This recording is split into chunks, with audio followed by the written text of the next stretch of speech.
বুধবার সংসদে হানার ঘটনায় গ্রেপ্তার ষষ্ঠ অভিযুক্ত এই কাণ্ডের মূল চক্রী ললিত ঝা বৃহস্পতিবার রাতেই দিল্লি পুলিশের কাছে আত্মসমর্পণ করেছেন।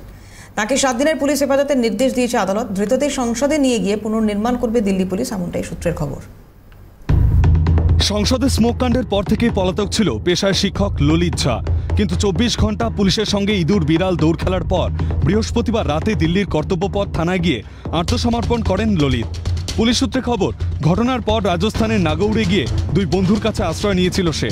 রাত কাটিয়েছিল মরু রাজ্যের এক হোটেলে।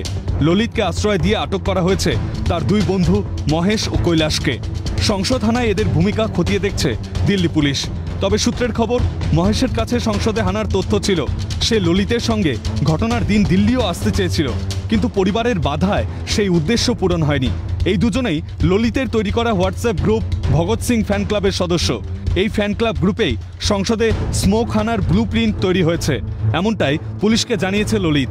এদিকে ভগৎ সিং ফ্যান ক্লাব গ্রুপের আর যারা সদস্য তাদের সম্পর্কে খোঁজ করছে দিল্লি পুলিশ। শুধু স্মোক কাণ্ড ঘটিয়ে সারা জাগানো নয়, আরও বড় লক্ষ্যে এই হানার ব্লুপ্রিন্ট তৈরি করা হয়েছিল। পুলিশকে জেরায় জানিয়েছে ললিত ঝা।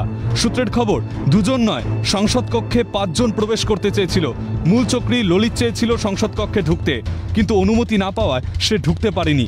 তাই সংসদের বাইরে থেকে হোয়াটসঅ্যাপ গ্রুপের মাধ্যমে বিক্ষোভে নেতৃত্ব দিচ্ছিল সে। এমনটাই ললিতকে গ্রেফতারের পর প্রাথমিক তদন্তে জানতে পেরেছে দিল্লি পুলিশ।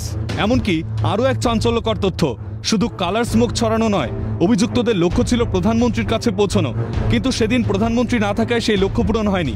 ললিতকে জেরা করে এমনই তথ্য পেয়েছে দিল্লি পুলিশ। ঘটনার পরই 4 অভিযুক্তকে গ্রেফতার করেছে পুলিশ। তাদের মোবাইল ছিল ললিতের কাছে।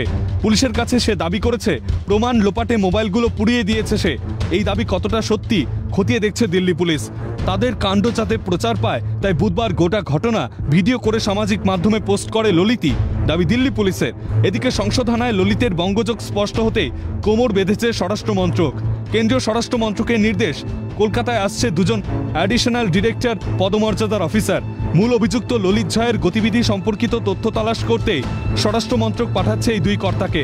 এদিকে লোকসভার ঘটনার গুরুত্ব বিচার করে বৃহস্পতিবার ক্যাবিনেট বৈঠক ডেকেছিলেন প্রধানমন্ত্রী নরেন্দ্র মোদী। উদ্বিগ্ন প্রধানমন্ত্রী দেশের সংসদের নিরাপত্তার ফাঁকফোকর বোঝাতে নির্দেশ দিয়েছে সংশ্লিষ্ট মন্ত্রককে। বিরোধীদের প্রচারে কান না দিয়ে দেশের গণতন্ত্রের পীঠস্থানকে দুর্গ বানাতে যা যা করণীয় সে কাজে মনোনিবেশ করতে স্পষ্ট নির্দেশ দেন প্রধানমন্ত্রী। এই বৈঠকে স্বরাষ্ট্রমন্ত্রী, প্রতিরক্ষা মন্ত্রী ছাড়াও অন্যরাও উপস্থিত ছিলেন। ক্যালকাটা নিউজ।